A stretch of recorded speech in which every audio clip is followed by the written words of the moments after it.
తమిళనాడు అసెంబ్లీలో గత శనివారం నిర్వహించిన బల పరీక్ష చెల్లదంటూ ప్రధాన ప్రతిపక్షం డీఎంకే కోర్టుకెక్కింది.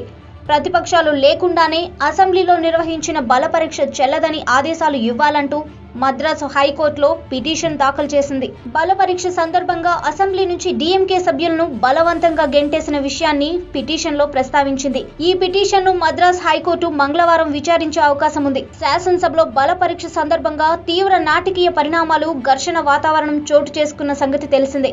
ప్రతిపక్ష డీఎంకే సభ్యులు సభలో విధ్వంసానికి దిగడంతో అసెంబ్లీ రణరంగాన్ని తలపించింది.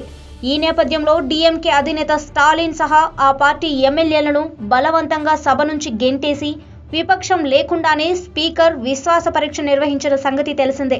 ఈ విశ్వాస పరీక్షలో 122 మంది ఎమ్మెల్యేల మద్దతుతో సీఎం పళనిస్వామి గట్టెక్కారు. అయితే స్పీకర్ చట్టబద్ధంగా వ్యవహరించలేదని, రహస్య ఓటింగ్ నిర్వహించాలన్న తమ డిమాండ్కు ఆయన అంగీకరించలేదని, తమను బలవంతంగా సభ నుంచి తరిమేశారని స్టాలిన్ గవర్నర్కు ఫిర్యాదు చేశారు. అంతేకాకుండా ఈ అంశంపై న్యాయ పోరాటం చేయాలని డీఎంకే నిర్ణయించింది. అందులో భాగంగానే హైకోర్టులో పిటిషన్ దాఖలు చేసింది.